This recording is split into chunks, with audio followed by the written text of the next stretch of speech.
Good evening, everyone. It is my pleasure to call the December 6th meeting of the Hampton City School Board to order. At this time, Ms. Bowers, would you please call the roll? Ms. Safanja? Here. Dr. Banks-Gray? Here. Ms. Cherry? Aye. Here. I'm Mr. sorry. Kilgore? Here. Mr. Samuels? Present. Dr. Woodhouse? Here. Dr. Mason? Here, let the record reflect that all board members are present and accounted for. And at this time, I will turn the meeting over to our student rep, Ms. Sophia Harris, who will lead us in our opening. Good evening. At this time, we would like to call Miss Mariah Cochran to do our Pledge of Allegiance and invocation. Whenever you're ready.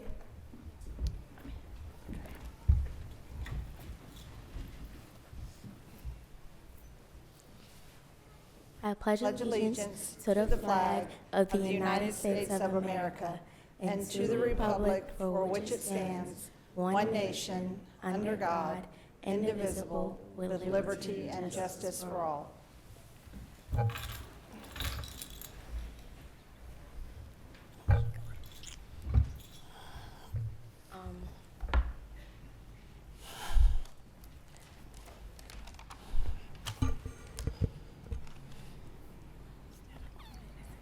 I have a poem that I would like to read. And it's called, "O Creative People, I Adore Your Work." O creative people, I adore your work. You let your feelings be creative joy. Let the streams of poems always flow free, and let really nothing stain creative joy. No rigid critics, no evil trolls. Feel delight in dizzy constant chains of rolls. So that soul was soar, healed by poetry, but not die from crazy notice that may kill.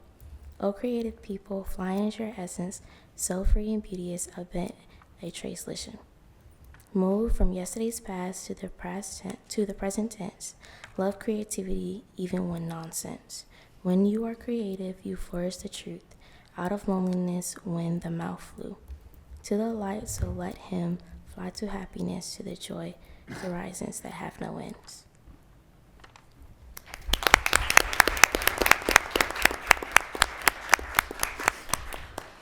That was very nice and very well said. Can you tell us what your grade is and what school you go to? I am in 7th grade and I go to Eaton Elementary School. Wonderful. And what's your favorite subject? Yeah, I'm at middle school now. And what's your favorite subject? Math. Wonderful, wonderful. And can you tell us who you brought with us tonight? My family, my mom, my stepmom, and my younger sister. Oh. Well, thank you so much. You're welcome.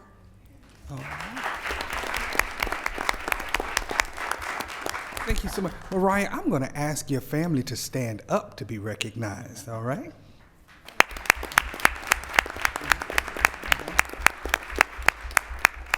And you also have your building administrators with you as well. We'll get you all to stand up as well.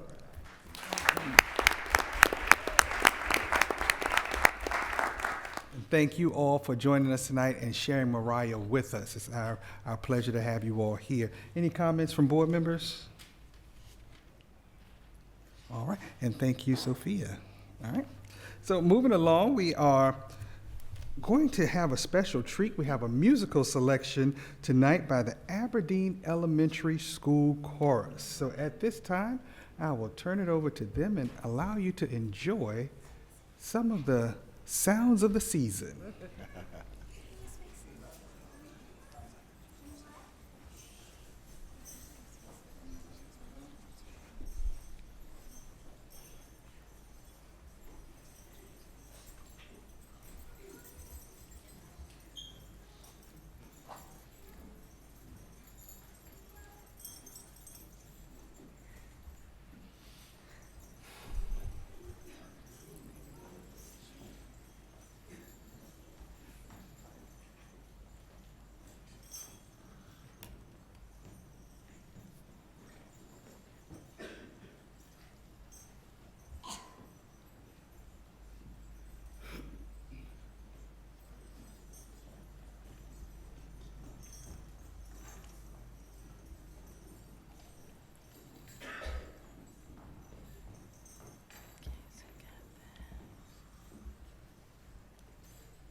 All right, let's give them another round of applause.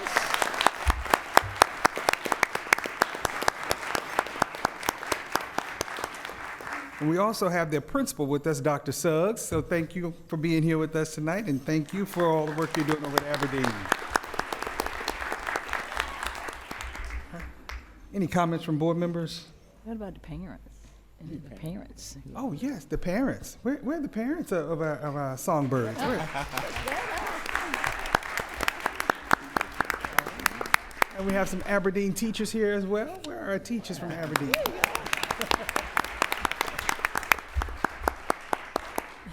Thank you all for being with us tonight and sharing our young stars with us. Yeah. All right. So moving along, the chair will entertain a motion in regards to tonight's agenda. Before you do, Mr. Chair, I think I saw some of the Aberdeen faculty members and staff members over there. Yes. Especially these three in here. I think they were getting emotional. I just thought it was really. In fact, I told my colleague here. I said, "Look at the parents." And that's thinking about you guys, but they were absolutely awesome, and I'm in the spirit now. All right. Okay, thank you for sharing them. All right. Mr. Chair, Yes. I move approval of the agenda tonight with the following amendment. I move that we approve it as presented with the addition of action item 6.07, personnel issue number 2023 TAC 12. Second. All right. It's been moved by Mr. Kilgore that we approve tonight's agenda with the addition of 6.07 and seconded by Ms. Afanja. Any questions? Ms. Bowers, would you please call for the vote? Ms. Afanja? Aye. Dr. Banks Gray? Aye. Ms. Cherry? Aye. Mr. Kilgore? Aye. Mr. Samuels? Aye. Dr. Woodhouse? Aye. Dr. Mason? Aye, motion carries. And next we will have recognitions, and I will turn it over to Ms. Goro.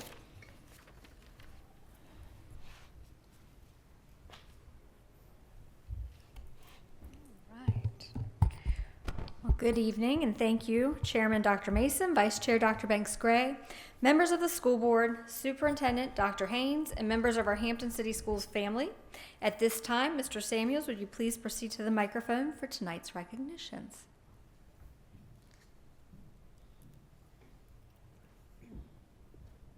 Right. So for our recognitions this evening, we are honoring 6 of our schools. For Phoenix Pre-K through 8, would Principal Robin Hunt Crenshaw, Assistant Principals Mallory Henshaw, Eric Wilson, and Sierra Ware, as well as Counselor Courtney Worrell. Please join me down here by the podium.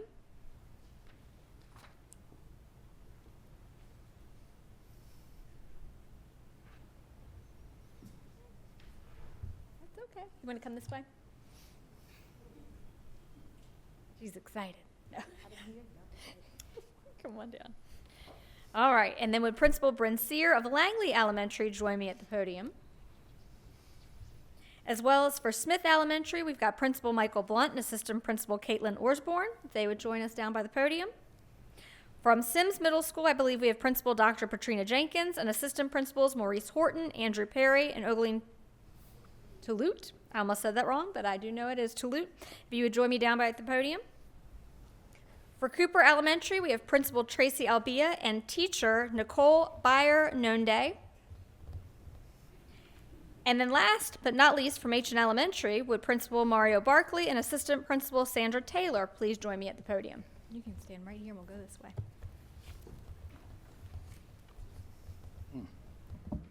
She can if she'd like, absolutely. Miss Porter from Sims, if she's here, please come on down. You have 2 teachers? Oh, we've got lots of people here celebrating tonight. Perfect. Mr. Thompson? And Miss who? Bastion. We're going to bring more down. Okay. Hey, we want to celebrate everyone. We don't want them sitting out in the Have a audience. party. It is a big party, absolutely. And you know why it's a party? Because representatives from these 6 schools are here this evening, as their respective school was named just a few weeks ago as a Purple Star School by the Virginia Department of Education and the Virginia Council on the Interstate Compact on Educational Opportunity for Military Children. The Purple Star designation is awarded to military-friendly schools that have demonstrated their commitment to meeting the needs of military-connected students and their families. To qualify for a Purple Star, schools must have a staff member designated as the point of contact for military students and families. The point of contact serves as that primary link between the military family and the school. Schools must also demonstrate their commitment to meeting the needs of military students by providing resources and programming on issues important to military families, such as academic planning and transitions between schools, divisions, and states. Schools earning the award receive a Virginia Purple Star coin to display and are listed as a Purple Star school on the Virginia Department of Education website. Purple Star schools retain that designation for 3 years before they have to reapply.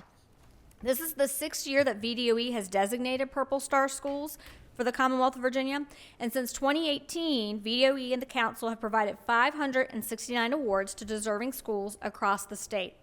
Of these, 360 have maintained an active designation, and 148 have received the designation twice. So this is the 2nd year schools from our school division, Hampton City Schools, have been designated as Purple Star School. The 6 schools here this evening join our 5 schools that received that designation last year for the 22-23 school year, which those were Armstrong School for the Arts, Burbank Elementary School, Jones Magnet Middle School, Eaton Fundamental Middle School, and Kecoughtan High School. This designation is quite an honor for our schools, especially when put into perspective that Virginia is home to several of the largest and most important military installations in the nation. Currently, there are more than 80,000, and I will say that again, 80,000 school-age military-connected students attending schools in our Commonwealth. These include students with parents on active duty, in the reserves, or in the Virginia National Guard. So let's give these 6 schools here with us tonight, a huge round of applause for this.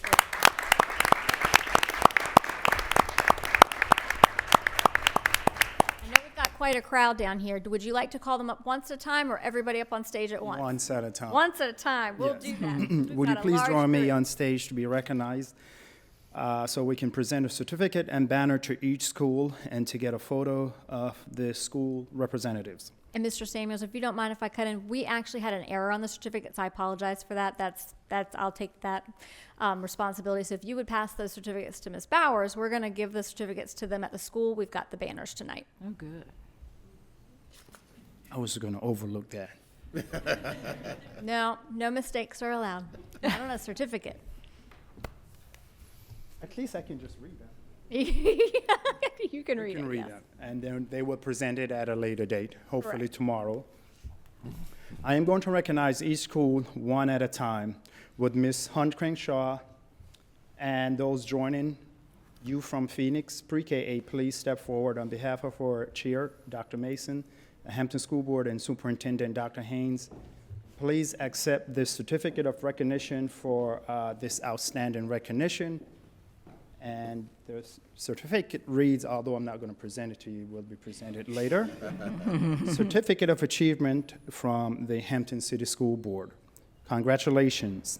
This certificate is proudly presented to Phoenix Pre-K 8, designated a Purple Star School by the Virginia Department of Education and the Virginia Council on the Interstate Compact on Educational Opportunity for Military Children, December the 6th, 2023, Superintendent Dr. Haynes and Chairman Dr. Mason.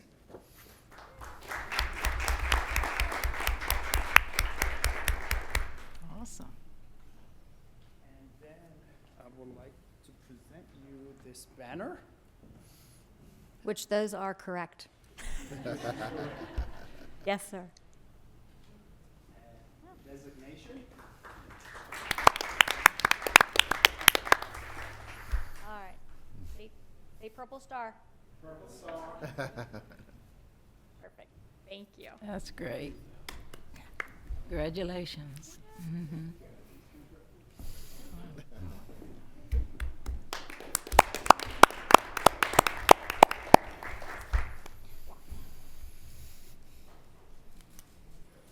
Okay, so the next group would be Mr. Blunt and Ms. Osborne. Please join me at the microphone. Your other folks. And all school staff, please join us.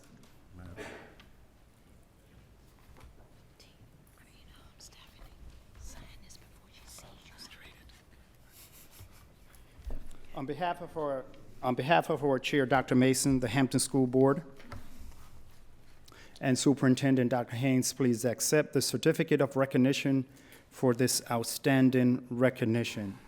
And the certificate reads, Certificate of Achievement from the Hampton School Board. Congratulations. The certificate is proudly presented to Smith Elementary School, designated a Purple Star School by the Virginia Department of Education and the Virginia Council on the Interstate Compact on Educational Opportunity for Military Children. And it is signed by Dr. Haynes and our superintendent and our chairman, Dr. Mason.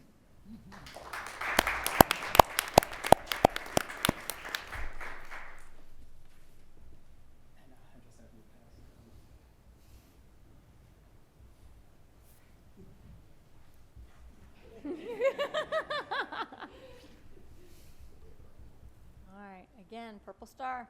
Purple Star. Well, I'm not gonna take a picture. Lift it up a little bit on your end, Mr. Samuels. There we go. You were a little crooked there. Perfect. Thank you.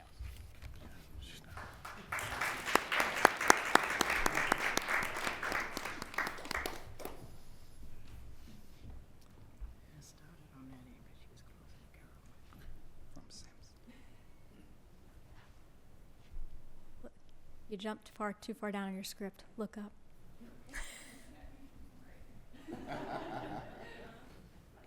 Miss Sear from Langley. Okay, I did. My apologies, Miss Sear. Blame it on my brain, not my heart. Next, we would have Miss Sears from Langley. Please step forward.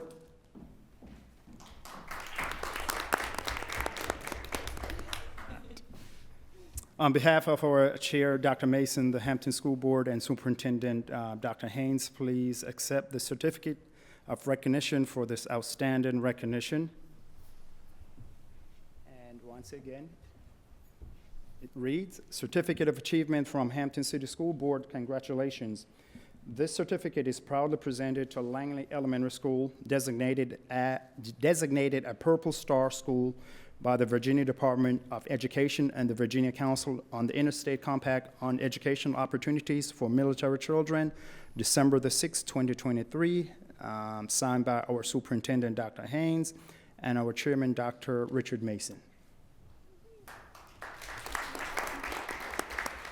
Okay, so since you're the... There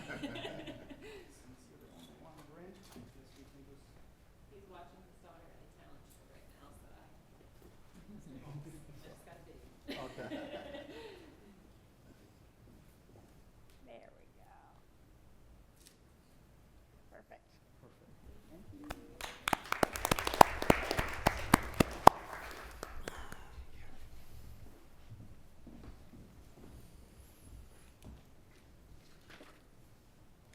So from Sims, we're back on track. Would Dr. Jenkins and her team please join me by the microphone, please? Dr. Jenkins and all of your staff. And I do have to point out, we've got 2 members of our team that are in purple. Well done.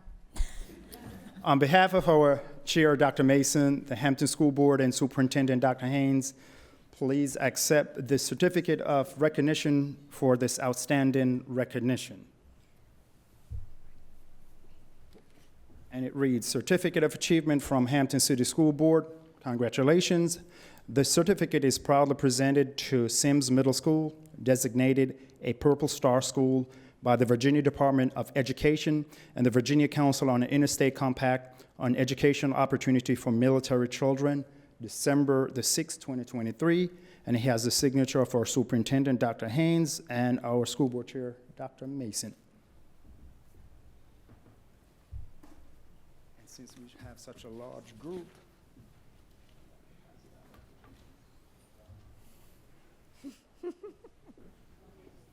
All right, squeeze in. Act like you love each other.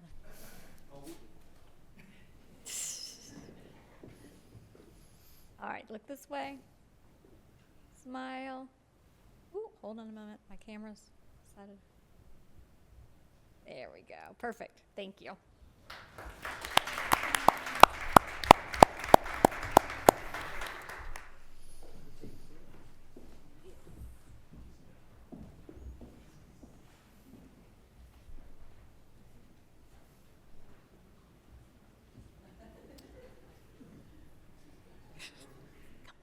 From Cooper Elementary, with Principal Teresa Albia and Teacher Nicole Bayer Node, join me by the microphone. Did I say correctly? Okay, on behalf of our Chair, Dr. Mason, the Hampton School Board and Superintendent, Dr. Haynes, please accept the certificate of recognition for this outstanding recognition. And it says Miss Albia. Certificate of Achievement from the Hampton School Board. Congratulations. The certificate is proudly presented to Cooper Elementary Magnet School, designated a Purple Star School by the Virginia Department of Education and the Virginia Council on the Interstate Compact on Education Opportunity for Military Children, December the 6th, 2023, signed by Dr. Haynes and Dr. Richard Mason, Chair.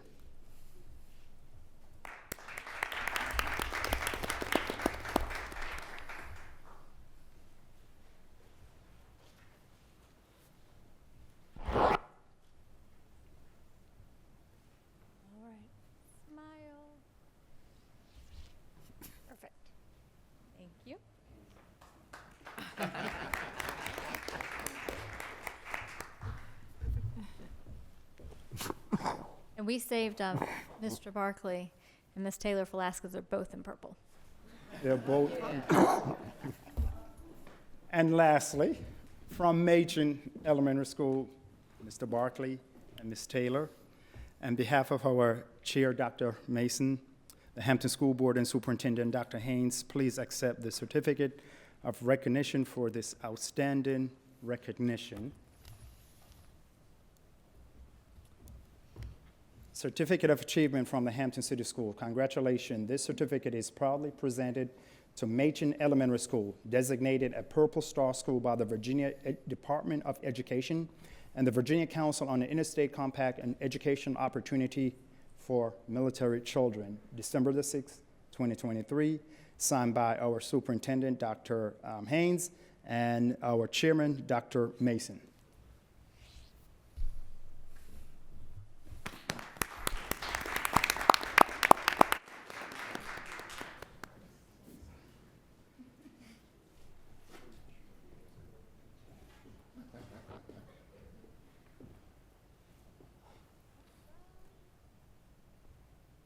Perfect.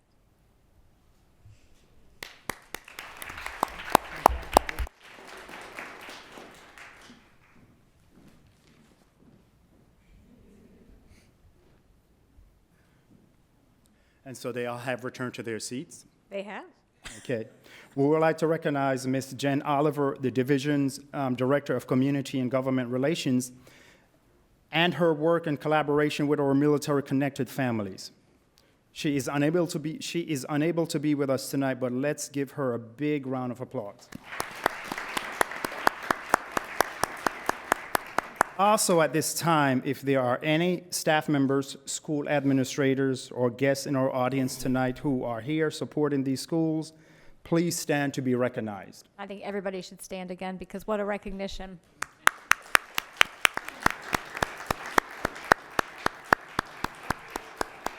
Thank you all for being here. It truly is, quite the achievement. I know it's a big process to go through to become a Purple Star School. I know Ms. Oliver is super excited that she was here to help support that and unable to be here this evening. She would hope to help out with the presentation. So please know she extends her congratulations as well.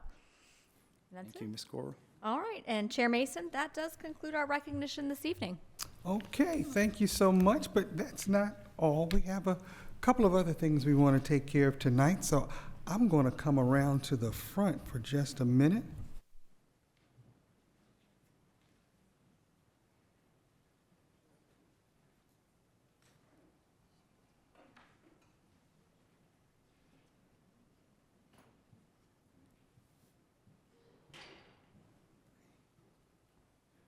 Good evening, everyone. The first thing I want to do is ask Mr. Joe Kilgore to join me at the microphone.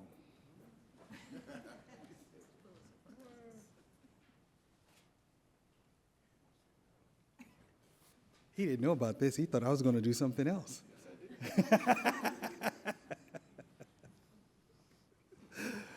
Mr. Kilgore represents Hampton City School Board very well as it relates to Virginia School Board Association.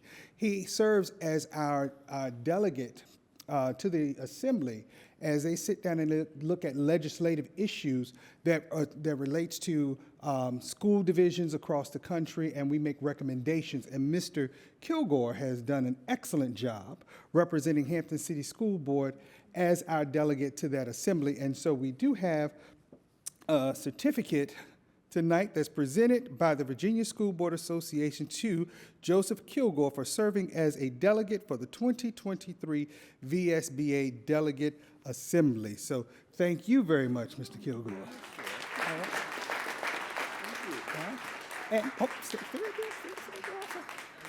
And, and also, Mr. Kilgore is serving currently, he's been appointed to the executive board for the Virginia School Board Association, and he is the chairman over the Audit and Finance Committee. So I want to thank him for his service, not only to Hampton, but to Virginia also, to the state. All right, so thank you. All right. All right.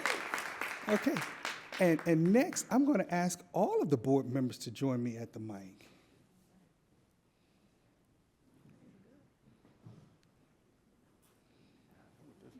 Yes. I ain't gonna leave you.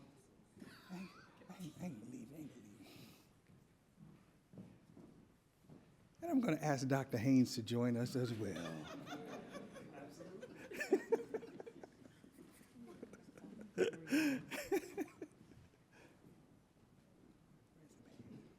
Where's the bag?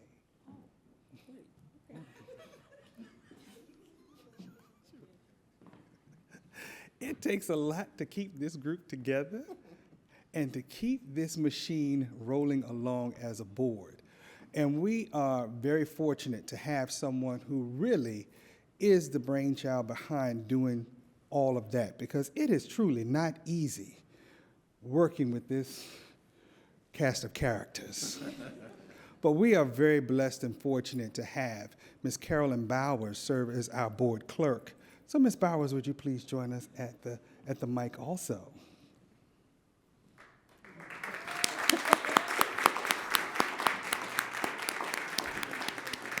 She's gonna get me, okay?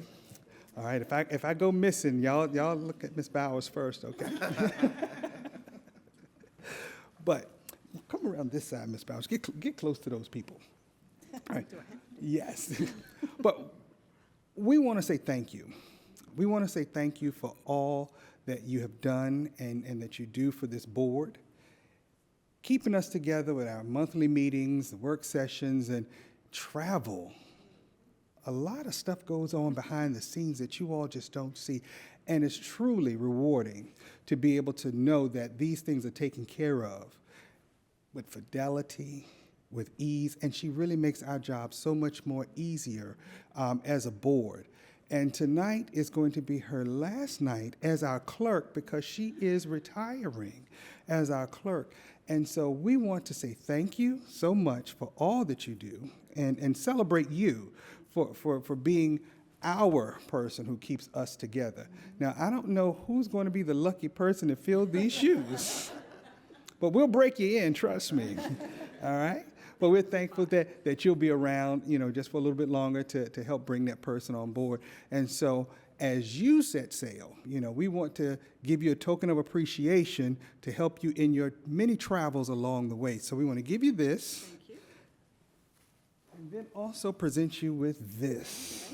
All right, so thank you very much. And I'll let anyone else say anything they want to say. Something, Ms. Cherry? I have a long relationship with Ms. Bowers. It goes back decades. When I first hired her as the administrative assistant in the Office of Public Relations and Marketing. And Dr. Kennedy was superintendent then. And he said, I don't care who you interview. she's going to be the one. She's going to knock it out. And she did. She absolutely did. She's confidential. She knows when to say things. She knows when not to say things. And I remember the first week I walked in and I just had some issues with some people in Hampton City Schools, and I put a sticky note on her computer and I said, I hate people. And she knew, that we were just going to have that kind of day. And she took. Down my people.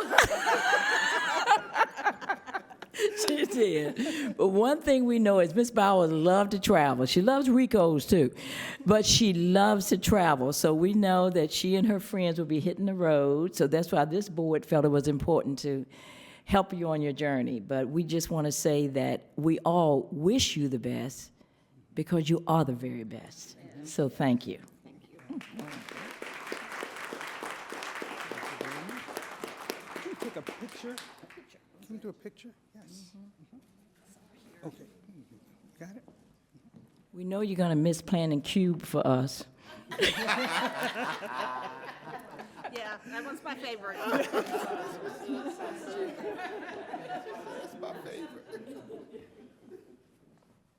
you get in the middle?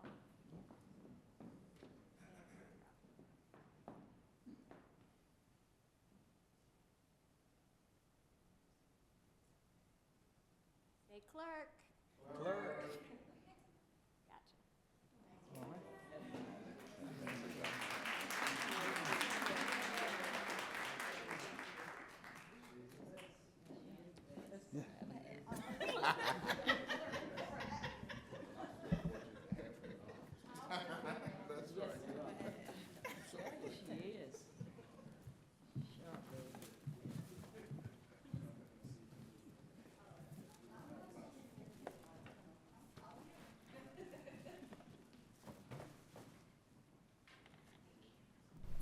All right. Now, Ms. Goro, that concludes recognitions.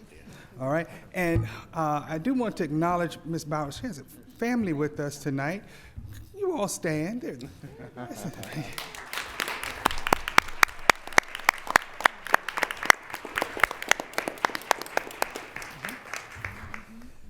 And we thank you for sharing her with us. We know sometimes it takes a lot, and she spends a little more time with us. But thank you so much, all right? So, moving along, item number 3, the consent agenda. We have 3.01, Personnel Report 23-1, 3.02, Minutes of the School Board Meeting of November 1st, 2023, 3.03, Certification of the Closed Session of November 1st, 2023, and 3.04, School Board Consent to Receipt of Donations, December 2023. I will say we can't take these all as a block unless we do 3.01, 3.02, and 3.04 together. We would have to do 3.03 by itself. All right? Yes, please. So what's the will of the board? You just told us. Mr. Chair, I make the motion that we approve the consent agenda as presented for 3.01, 3.02, and 3.04. Second. All right, it's been moved that we approve 3.01, 3.02, and 3.04 as a block by Dr. Woodhouse and seconded by Ms. Afanja. Any discussion? Mr. Chair? Yes. And just for the point of being open and transparent, I always like to point out that the school board consent to receipt of donations is done whenever we receive a donation that is over the amount of $500, whenever our schools receive something in that amount. So I just want to make that clear.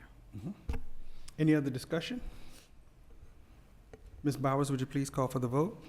Dr. Banks Gray, Aye. Ms. Cherry, Aye. Mr. Kilgore, Aye.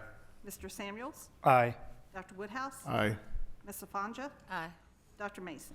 Aye, motion carries, and that leaves 3.03. Mr. Chair, I make the motion that we approve the consent agenda portion 3.03 All right, it's been, is there a as second? presented. Second. It's been moved by Dr. Woodhouse that we approve 3.03 on the consent agenda, and it's been seconded by Dr. Banks Gray. Any discussion? Ms. Bowers, would you please call for the vote? Ms. Cherry? Aye. Mr. Kilgore? Aye. Mr. Samuels? Abstain. Dr. Woodhouse? Aye. Ms. Lafanja? Aye. Dr. Banks Gray? Aye. Dr. Mason? Aye, motion carries. All right, so that brings up to us to item number 4, superintendent and staff reports. And at this time, it is my pleasure to turn it over to our superintendent, Dr. Raymond Haynes. Thank you, Chairman Dr. Mason, Vice Chair Dr. Banks Gray, members of the school board and the Hampton community.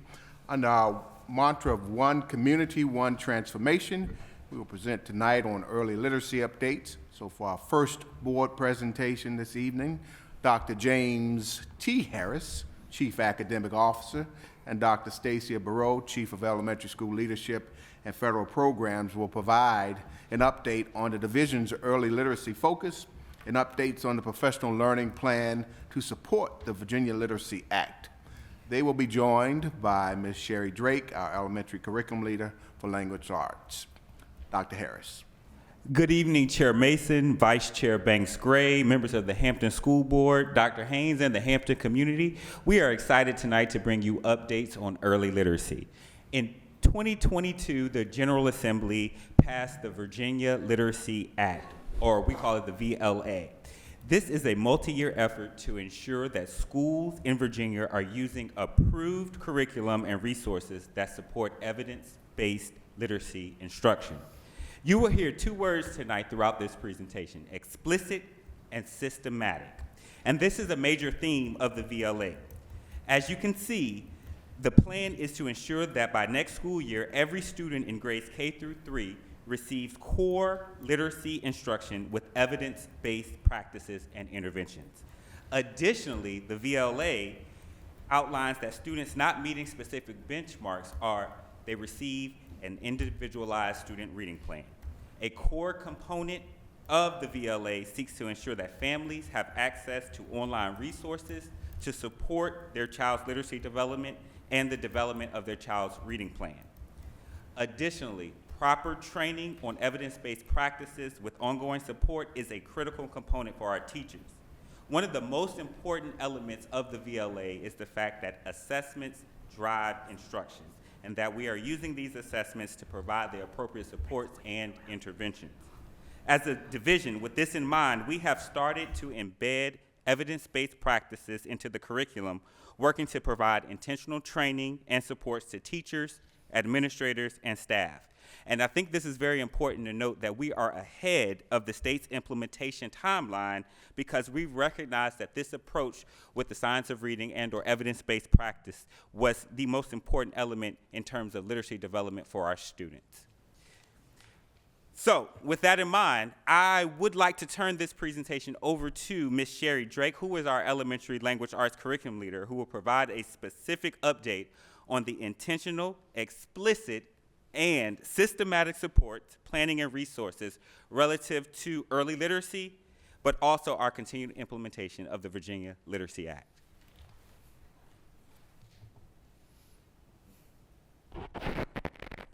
Good evening. Y'all hear me? Yes. The elementary language arts team is very excited to have the opportunity to share with you our response to the Virginia Literacy Act. We also want to share some curriculum and resources that we currently have for our Hampton City Schools teachers and students. But first, I would like to welcome the team behind all of this work. So, my team, y'all need to stand up. We have Shally Ackerman Arms over here on the slides, Opal Smalls, Laura Juergens, Lynette Munn, and then we have Molly Gilbert and Mary Hollifield could not be with us tonight.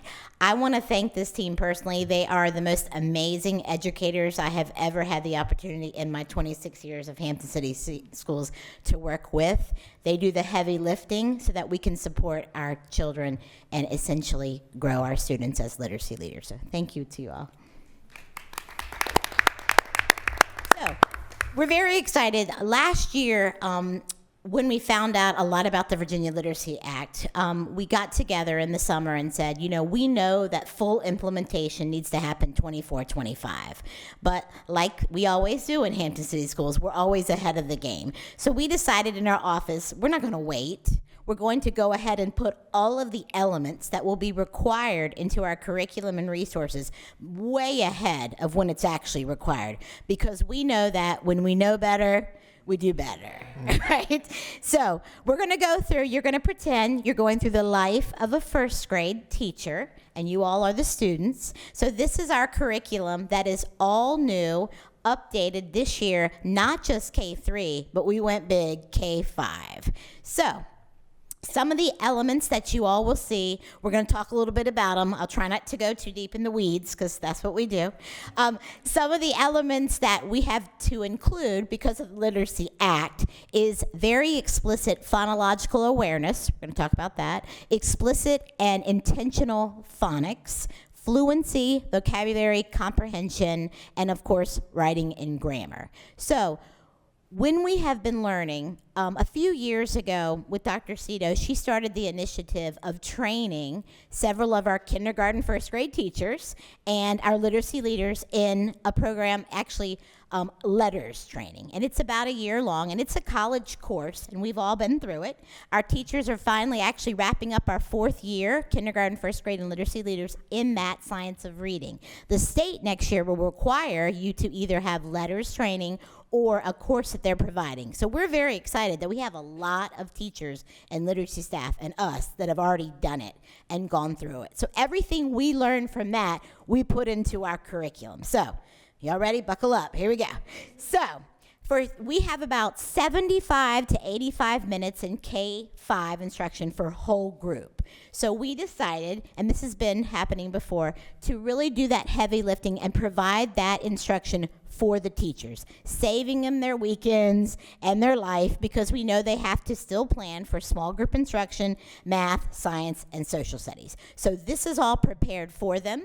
In our unit, our UBD modules, we have daily Google Slides. The teachers are able to make a copy and make it their own, put in their own notes. So we're going to go through a day in the life of a first grader. So we begin with phonological awareness. And what that is, 10 minutes a day is making sure children can hear those sounds. So pretend it's like a phone. So if you can hear the sounds in cat, you have to hear it before you can read it, before you can write it. So that's the basic foundation when children come in at 4 or 5. So we do 10 minutes a day. The great thing that we have the opportunity to do is because we have some great programs out there that are approved. We bought this wonderful, easy-to-use manual for teachers that they're going to turn to it day 1, Week 7, 10 minutes. It is fully scripted. It's everything a teacher needs to know. And knowing that we have a lot of new teachers and associate teachers, we wanted to make it seamless so they don't have to think what words are appropriate. And this, of course, is based on research of where the children are in that phonological awareness. Next, we moved from, maybe you all have heard of word walls. So in the old days, we had a word wall, and any word that started with the word a, at, or and went under the word wall. But now we're learning with science-based research that sound walls are really truly the way children learned. When I was about 6 or 7, I was a little ornery, and my name is Sherry, so they would put me under the S in the word wall. And I would be very confused because I am actually a sh.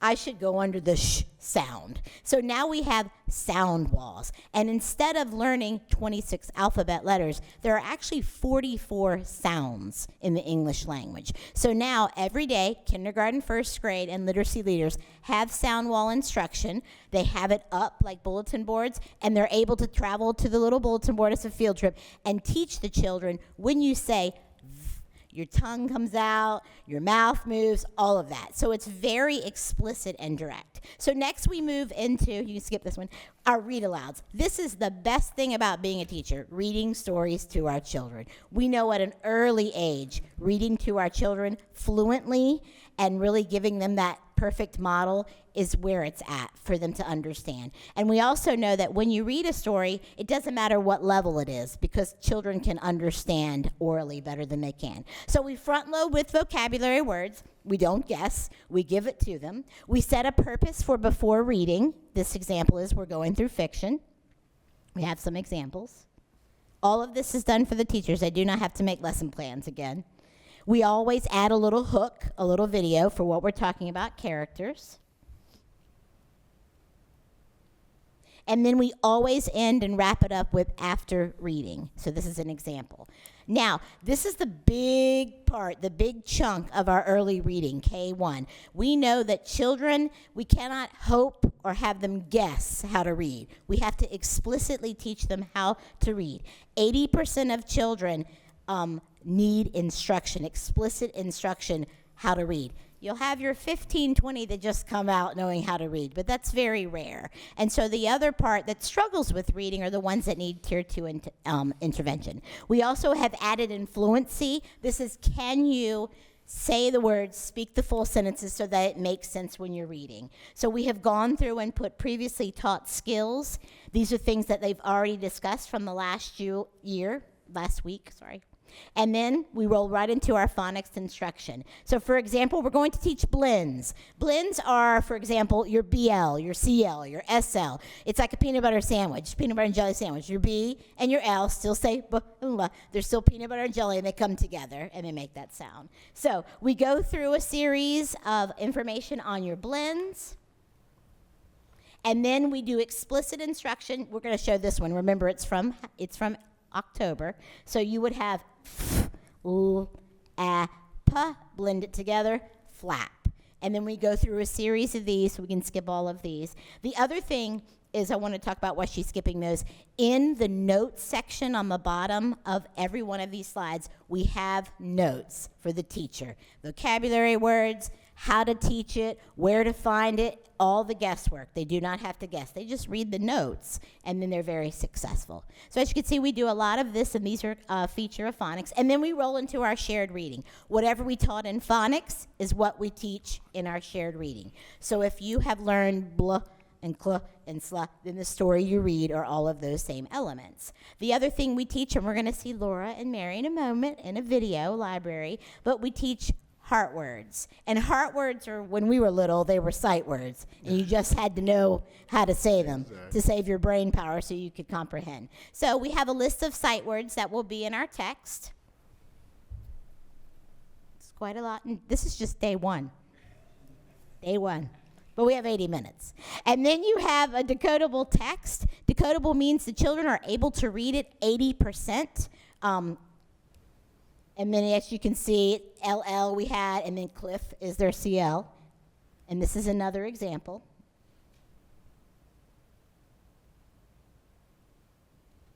There's our PL. And then we wrap it up with, we know, reading and writing's like salt and pepper, mac and cheese. It goes together. So we have our dictation that, again, uses those same features. Our writing block, 25 minutes that embeds our grammar. And then we have mentor text and videos that go with our grammar and writing.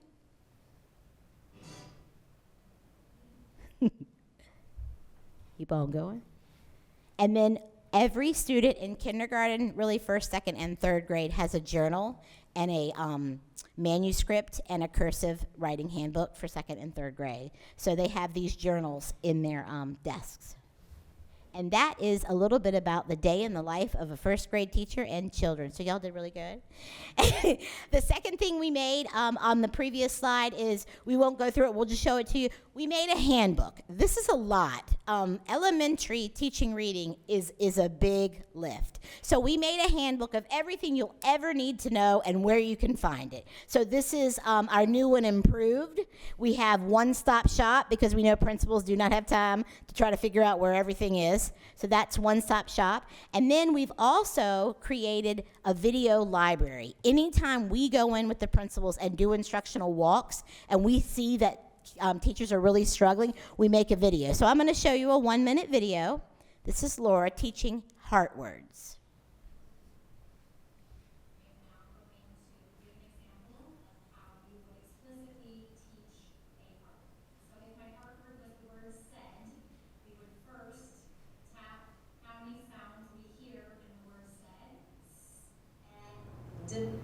3 sounds. So I'm going to anchor 3 lines representing all 3 sounds that we heard in the word. And then the next step, I'm going to intentionally leave that irregular or that part we need to know by heart for the end. That'll be the final sound that we write.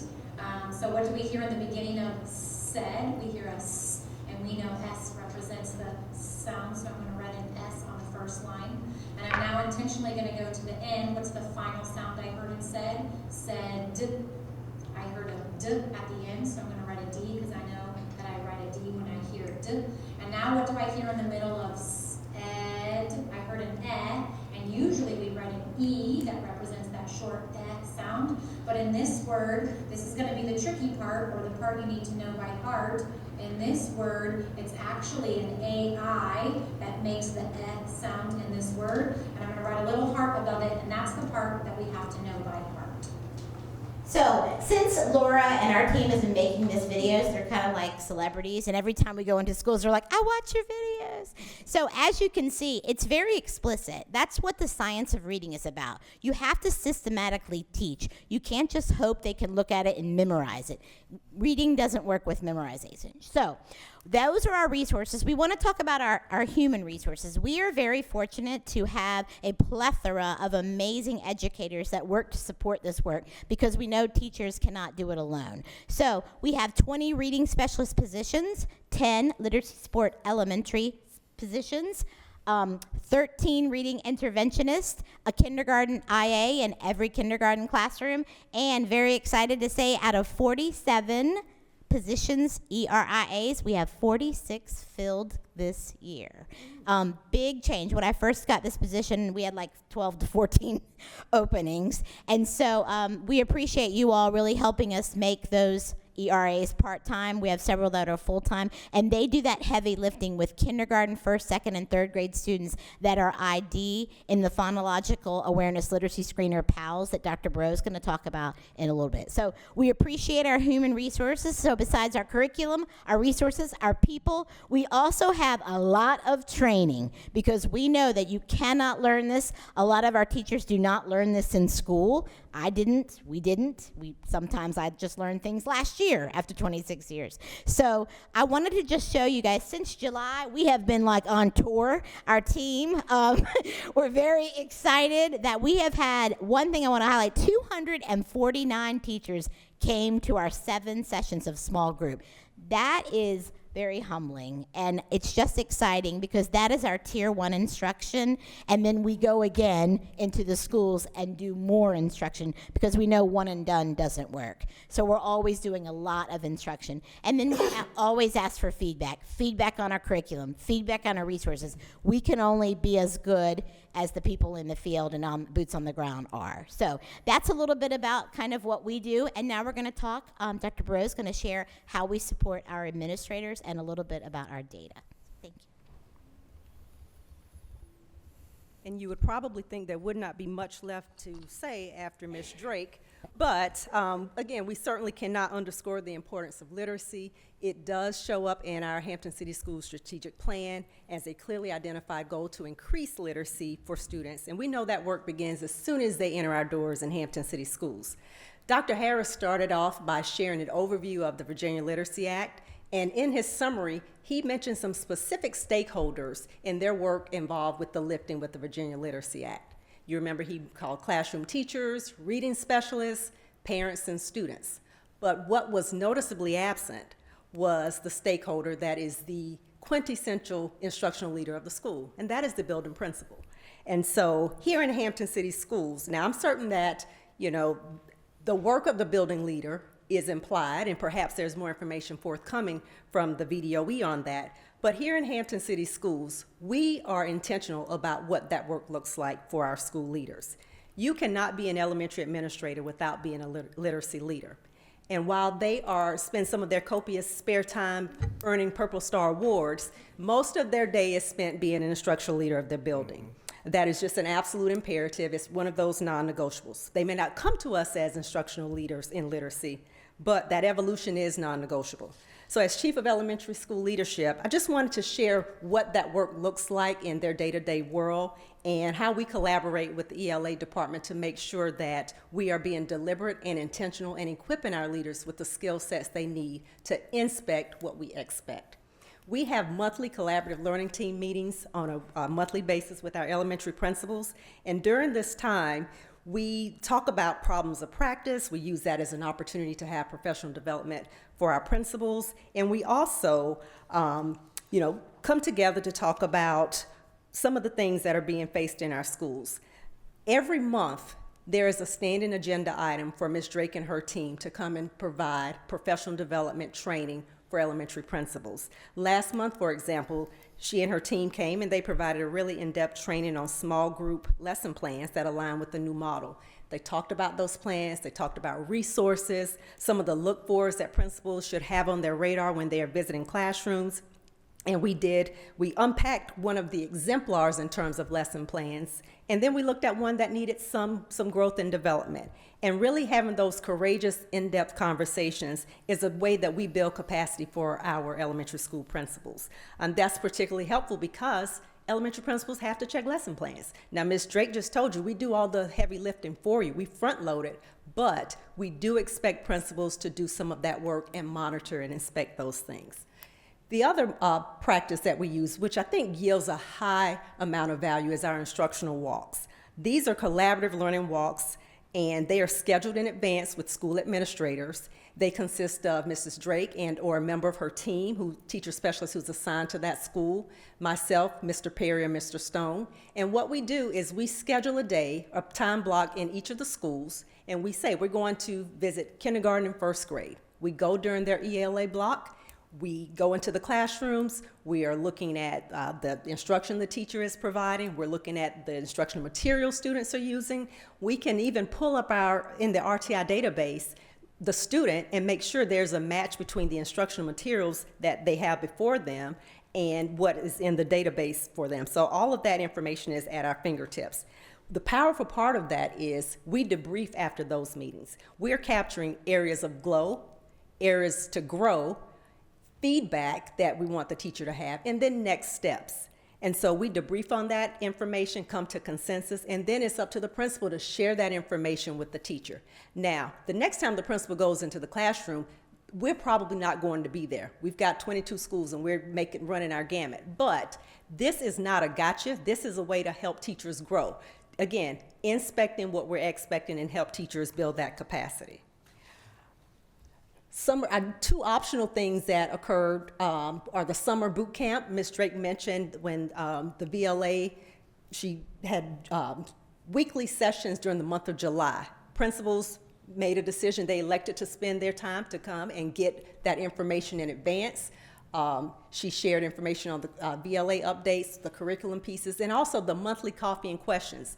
That's one Friday every month, which is a more less structured format, but it's open-ended. Principals can elect to come and have some more individualized time with Ms. Drake and her team to ask questions about things that they still aren't sure of or get some reassurance on things. So again, we don't have a shortage of job-embedded professional development for our leaders. Now this next slide, I just wanted to share with you a quick data point. And as you know, we don't have a shortage of data here in Hampton City Schools. But this slide is just a snapshot that illustrates our journey as a division in the area of literacy. This slide shows data trends from the Phonological Awareness Literacy Screening, or PALS. This is an assessment that identifies students who are behind in those fundamental literacy skills. It also can be used, this data can be used to provide teachers with information to help guide their teaching. Now, a couple points for you to remember as you look at this slide. A student is considered to be PALS ID'd if they don't meet a benchmark that represents minimum grade level criteria. So as you look at this chart, keep in mind the lower the numerical value, the better, because if we had higher percentages here, that would mean we have higher numbers of students who aren't meeting the benchmark. So our goal is to see these numbers at 15% or less. And so while the PALS is administered 3 times a year, fall, mid-year, and then spring, this chart is really just for illustrative purposes with the focus on the trends from the fall administration. So let's take a little story walk here. So if you look at fall 2020, that was pre-COVID. Students were administered the PALS probably in September 2019. You see that kindergarten students came in at a 25.4%, in first grade at 29.8%. And then in March, we went home. We returned in fall of 2021. Post-COVID, we returned to in-person instruction, but we were also using a balanced literacy approach. So we hadn't quite wrapped our heads around integrating the research-based practices with the structured literacy. We were getting there, and now that we know better, we're doing better. But you'll see that the fall 2021 scores are reflective of not using the most research-based practices and not just a side effect of not having that in-person instruction. In fall of 2022, that's when we started the shift to structured literacy, and we're starting to see things turn around. We see that the PAL scores for fall 22 for kindergarten, 19.4%, which is a decrease from the year before, and then first grade, 33.4%, which is definitely a decrease from the year before. And now we're at fall 2023.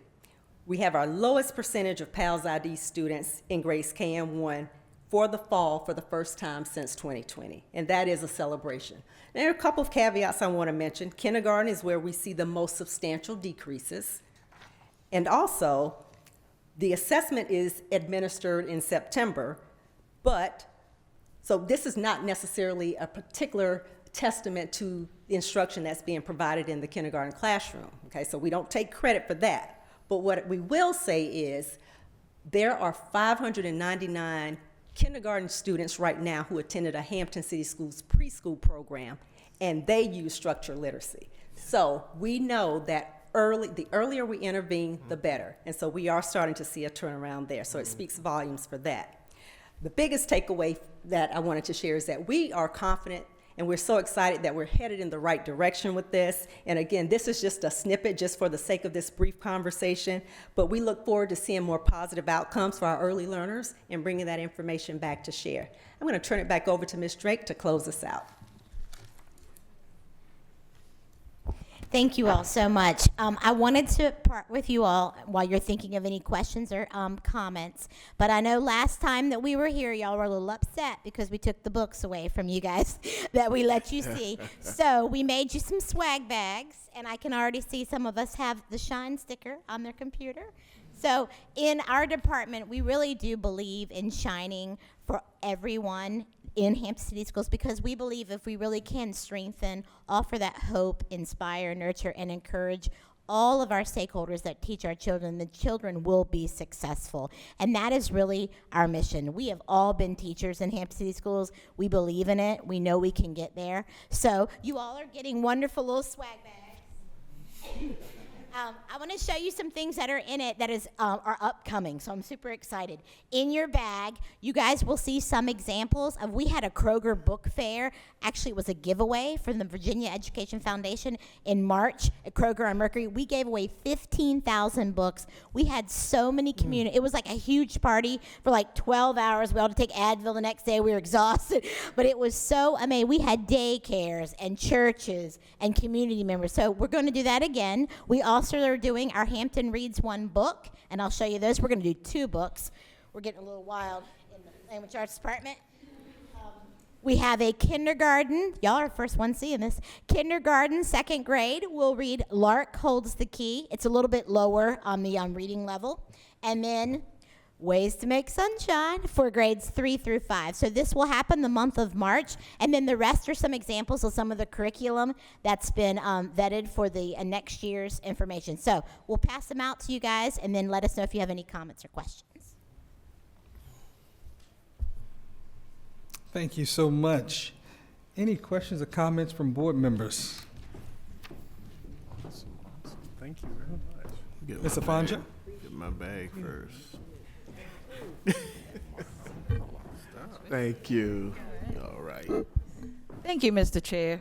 I just wanted to say this is an excellent presentation, and Yes. thank you to Ms. Drake and her team, and to everyone who spoke about the literacy supports on tonight. I just wanted to attest to everything basically that was said tonight, since I have a kindergartner at Mary Jackson. And I mean, literally, and I go there once a week, so literally, like everything that you spoke about is exactly what I see going on during literacy time with her most exceptional teacher, Ms. Bowles. All the teachers are great, don't get me wrong, but that kindergarten department over there, the classes over there are just exceptional. I've never seen probably much like that in the time that I've been going into schools. But those kids, literally from week to week, it is amazing what I see, literally from Thursday to Thursday. And this explicit and systematic curriculum is why, and of course, the teachers and the way that they are delivering that information that you're providing to them, certainly that has to be delivered in the correct way, and I've been able to observe that. So this is exceptional. Obviously, as Dr. Barreau said, early literacy is one of our strategic goals for the division, and we all know why, who are in this room and those who are watching. And so it's just no limits to what our young people can do. My 5-year-old can pick up books and read, and really she is reading. And because she can sound out almost every word, just by knowing the sounds so well. When you talked about them learning the sounds in the first 50 days of school or less, I mean, it was phenomenal how they were learning those sounds and putting them together. And many of the students in that class can write full paragraphs already and read paragraphs in just a short amount of time in school at 5 years old. So it's really remarkable, and they're doing exactly what you just said they're doing. Exactly. Any other board member? Dr. Woodhouse? Well, first of all, I would like to say that I like the way that you take the initiative to go forth and you're progressive with your great ideas. And every time you do the presentation, it's a wonderful presentation. Every time you do the presentation, I get excited. Now, the reason why I get excited is because I was a kindergarten and first grade teacher, but I haven't been in the classroom for over 25 years. So it's been a long time, but I get excited because it reminds me of when I was in the classroom, and I sort of miss it. When you all do the presentation, I sort of miss being in the classroom, although I don't need to be in there, though. I don't need to be. But listen, I remember the word wall, but I wasn't too familiar with the sound wall, which is new, and it's innovative, and the hard words.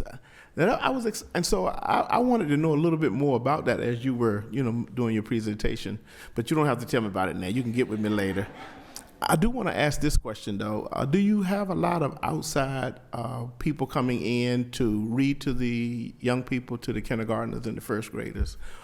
And if so, how would they go about doing it? Do they have to sign up or what? And when you all go to make your little rounds, is it all right for school board members to go along with you?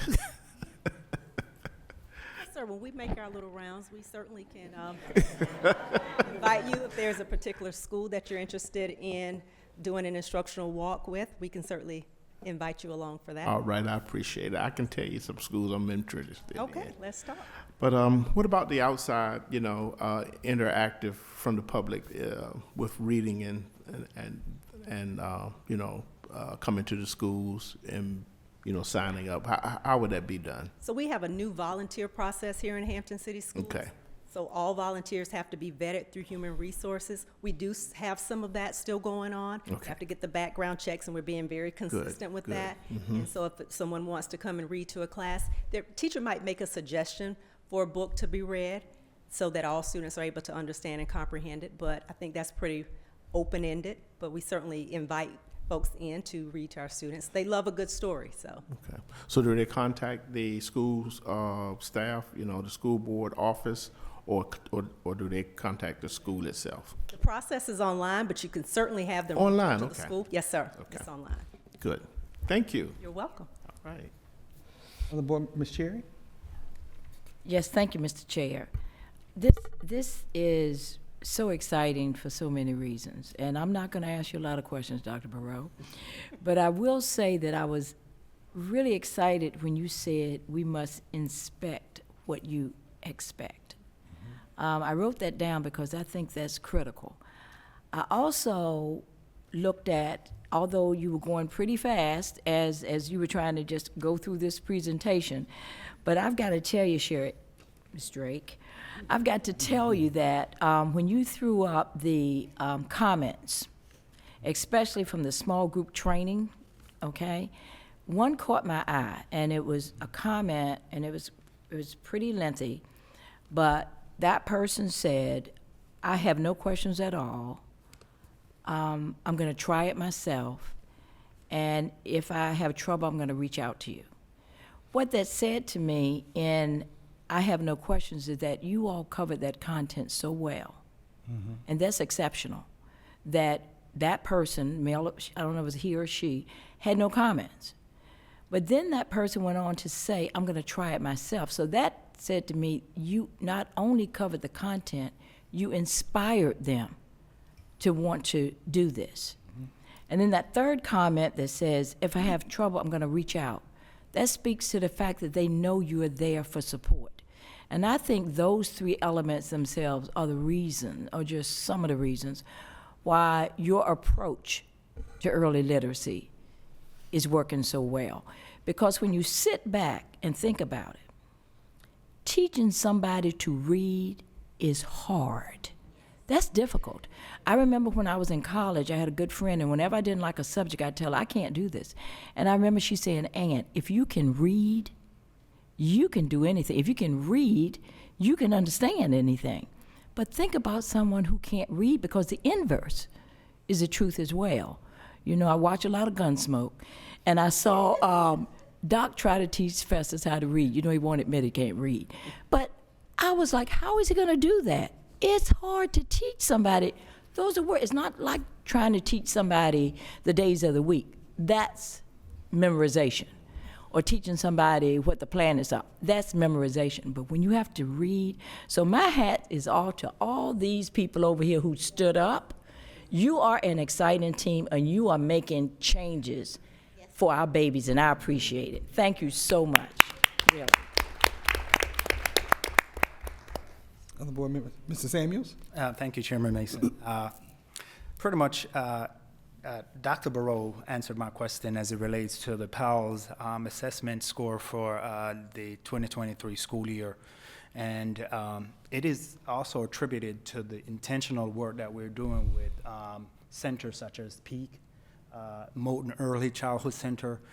Since I've been on the school board, we've seen an increase in enrollment in those pre-K programs. So the work is being done with intentionality, and not just within our school building, but with the communities, and especially with the book program that we have with all of the daycare facilities. One other thing that I also appreciate is the fact that I believe this was also started with Dr. Cito, where they would provide some of our daycare facilities the curriculum, the pre-K curriculum, so it can be used at those daycare facilities. So when the children are transitioning to K, they already have an understanding. So it's about that collaborative partnership with the community. So great work. Thank you so much. All right. Any other comments from board members? Well, I definitely want to say this is another shining example of excellence with intentionality within Hampton City Schools, and we thank you all for all of the hard work you do surrounding early literacy, because we know that has a huge impact on the learning process and the trajectory of our kids in terms of where they will go in their future if they can read. So thank you all so much, and thank you all for the swag bags as well. And we get to keep those books. We need some reading material for the holidays. So thank you all very much. Can't wait Yeah, exactly. Dr. Haynes? Dr. Mason, for our last board report, Ms. Brittany Branch will present the October 2023 financial report.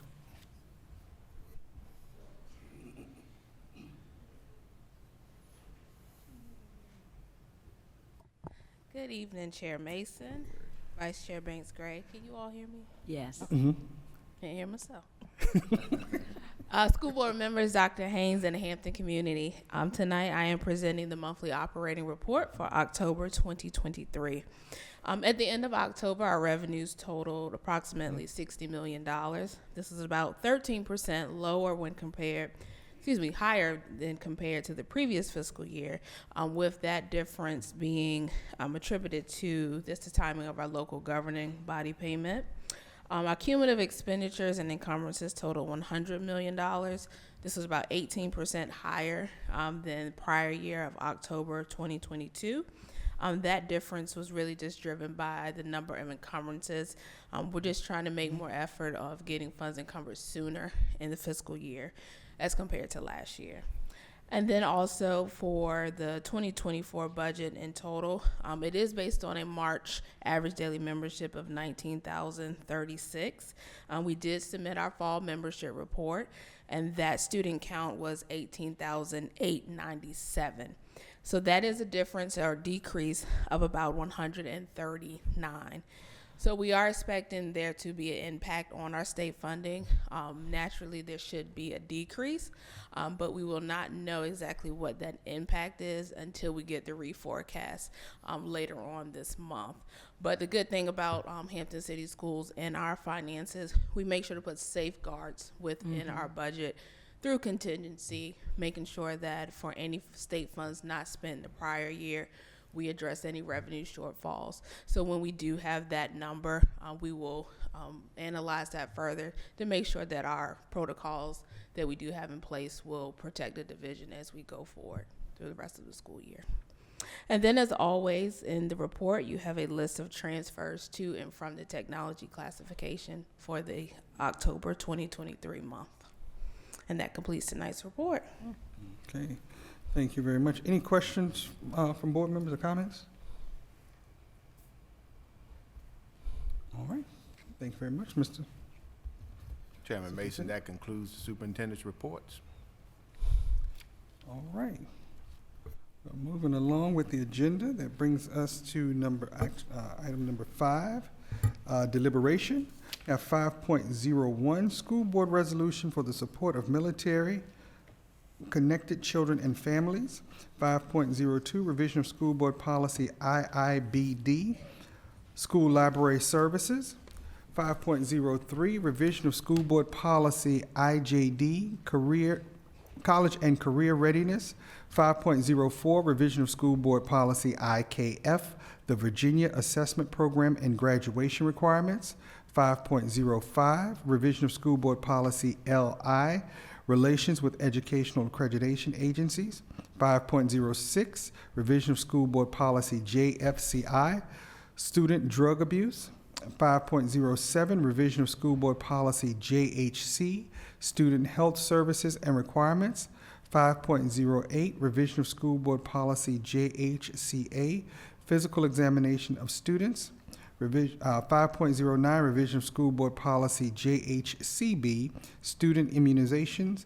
And 5.10, revision of school board policy JHCC, communicable and infectious diseases. All right, so we'll start with 5.01. Any questions or any clarifying questions for the resolution from board members? All right, so we'll move on to the other policies. All right, and so the next 4 are with Dr. Harris. Oh, there you go. All right.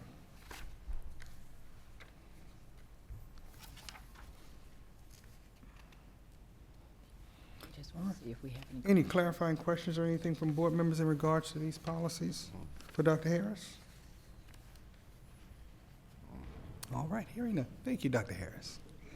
All right, and so the remaining policies are with Ms. Hatcher.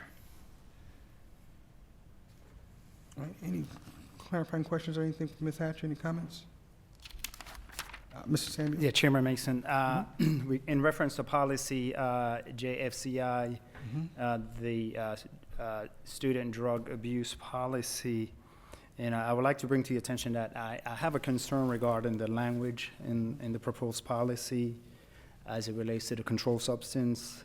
And while I understand the intention behind including marijuana as an example, I believe it is essential for the policy to maintain neutrality in addressing all illegal categorized as controlled substance. So, and also to promote fairness and to avoid any perceived bias, I kindly request of the board to remove the specific mention of marijuana from the policy because I believe we need to adopt a more inclusive policy that is fair to the community and it shows impartiality. All right. Any other comments from board members? Okay. I don't know what it means. I'm not sure I understand. So In the pol- in the policy, Yeah, right. highlights controlled substance, it gives an example as marijuana. Is it- yes. So why are we highlighting that particular substance when marijuana is also mentioned as marijuana is a controlled substance? So we shouldn't delineate from controlled substance. Why are we trying to highlight that? I think it says or marijuana because marijuana has been legalized in some scenarios. In some scenario, but So it's in no within Hampton longer- City School, it's still considered a controlled substance. So if I could interject, in the code, marijuana does, in that last code reference, it does distinguish marijuana because as we know federally, it's different than it is in the state of Virginia. So I have an idea to share at the pleasure of the board. I checked out some other policy examples. This one was VSBA, but it is our policy, so we need to make it what we need. And here is another example. After controlled substances, we could list alcohol, marijuana, tobacco, and any other intoxicating substance. Therefore, not trying to highlight one drug over another because they all are not going to be allowed on our property. So that's a suggestion that I have for the board to consider as well. That's fair. And it doesn't appear as if we're being biased or targeting one particular controlled substance over the other. Is that the pleasure of the board that we revise Yes. that policy and bring it back to you for deliberation? Would you like to deliberate or?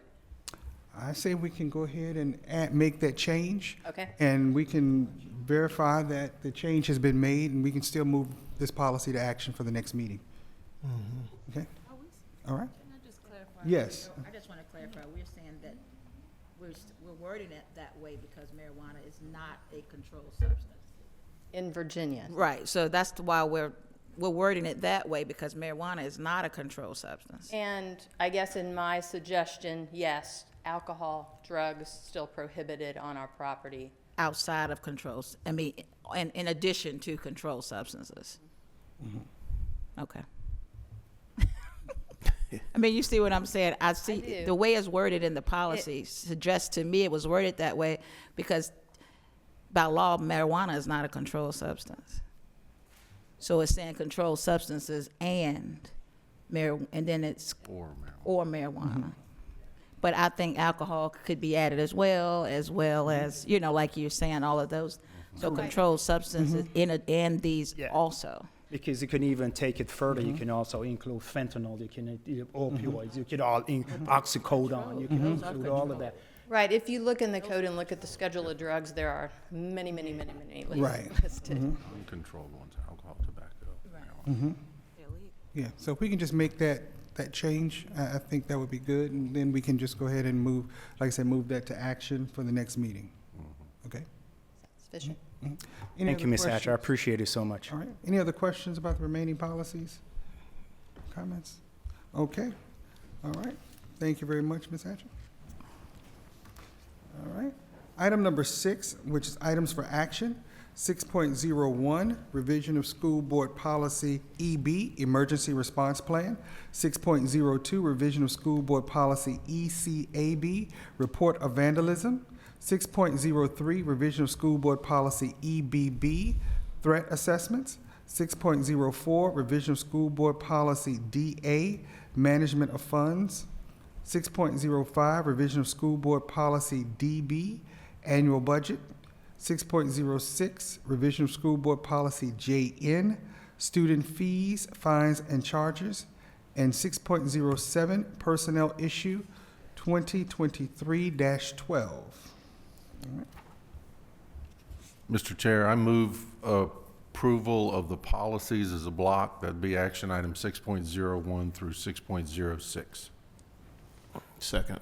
It's been moved by Mr. Kilgore and seconded by Dr. Woodhouse that we approve items 6.01 through 6.06 as a block. Any questions or discussion? Ms. Bowers, would you please call for the vote? Mr. Kilgore? Aye. Mr. Samuels? Aye. Dr. Woodhouse? Aye. Ms. Lafanja? Aye. Dr. Banks Gray? Aye. Ms. Cherry? Aye. Dr. Mason? Aye, motion carries. And that leaves item number 6.07, personnel issue 2023-12. Mr. Chair, I move that the recommendation of the superintendent in the case of personnel matter 2023 TAC 12 be amended. Second. It's been moved by Mr. Kilgore and seconded by Ms. Cherry that we approve 6.07 personnel issue 2023-12 with an amendment. Any discussion? Ms. Bowers, would you please call for the vote? Mr. Samuels? Aye. Dr. Woodhouse? Aye. Ms. Lafanja? Aye. Dr. Banks Gray? Aye. Ms. Cherry? Aye. Mr. Kilgore? Aye. Dr. Mason? Aye, motion carries. Item number 7, deliberation first read. 7.01, revision of school board policy GBE, staff health and safety.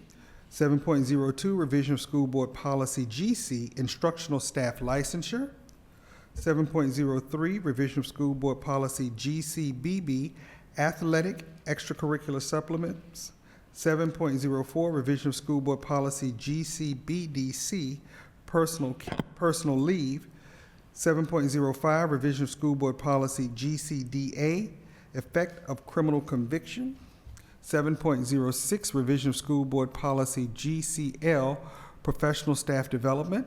7.07, revision of school board policy GCQA, non-school employment by professional staff member.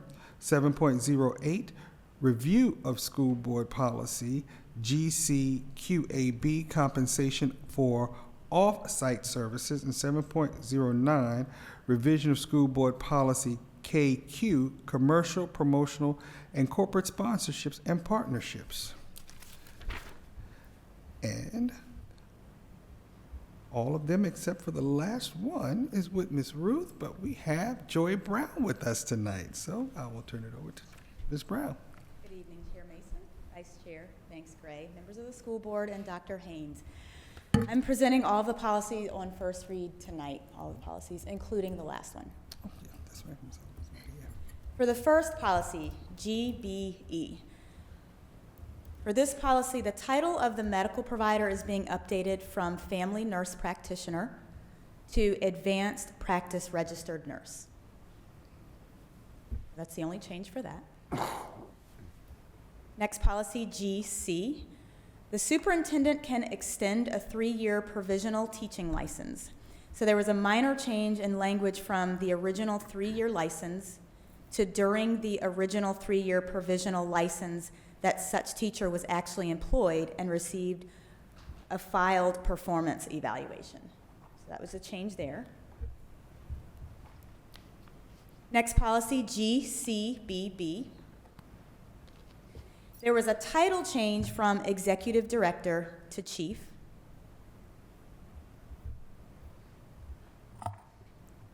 For the policy GCBDC, that's personal leave. This is a 5-year review, and a few minor changes were made. So we added language to include supervisor along with building administrator and department head. We also removed a sentence that is no longer relevant because we no longer have mandatory shutdowns. So that was removed. Next policy, GCDA. Effect of criminal conviction or founded child abuse and neglect. The only minor changes were those to reflect Virginia Code amendments. The code added or the solicitation of any such offense throughout the entire policy.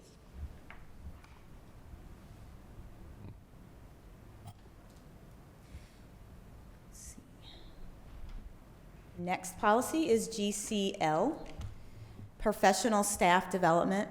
This was a legal update based on the enactment of Virginia Code Section 22.1-298.8. The change requires high-quality professional development and training in science-based reading research and evidence-based literacy instruction. Additional language has been added, limiting the ongoing training requirements to every 5 years unless the school board or superintendent determines that additional training is necessary for that particular teacher. Language was removed referencing the 22-23 school year since that has passed.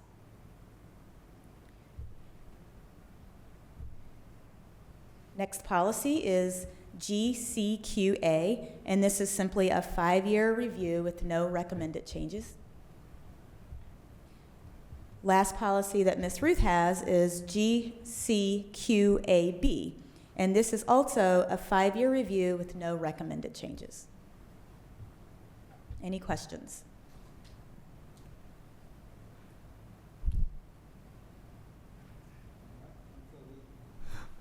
On to the last one, 7.09, Revision of School Board Policy KQ, Commercial, Promotional, and Corporate Sponsorships and Partnerships. All right, so policy KQ. This is a review pursuant to the VSBA May 2023 policy updates to reflect code changes.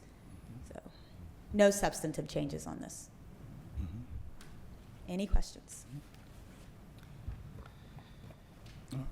No questions or comments from board members? Then we will move right along. Thank you so much. Thank you very much. All right. Item number 8, hearing of any delegations or presentations of any written communications or petitions. Ms. Bowers, have you received any for this evening? not. I didn't think you had, but I just wanted to ask the question. All right. So that brings us up to item number 9, information. The next meeting of the school board will be an organizational meeting which will be held on January 10th, right here at Jones Magnet Middle School.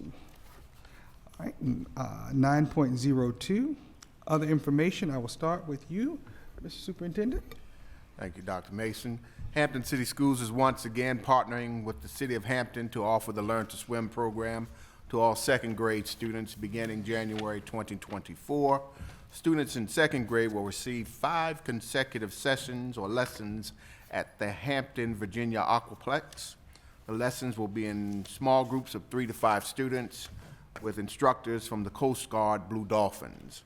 The program promotes safe behaviors and attitudes on or around water and is built around activities involving 4 core components: basic aquatic skills, water safety, fitness, and aquatic recreation.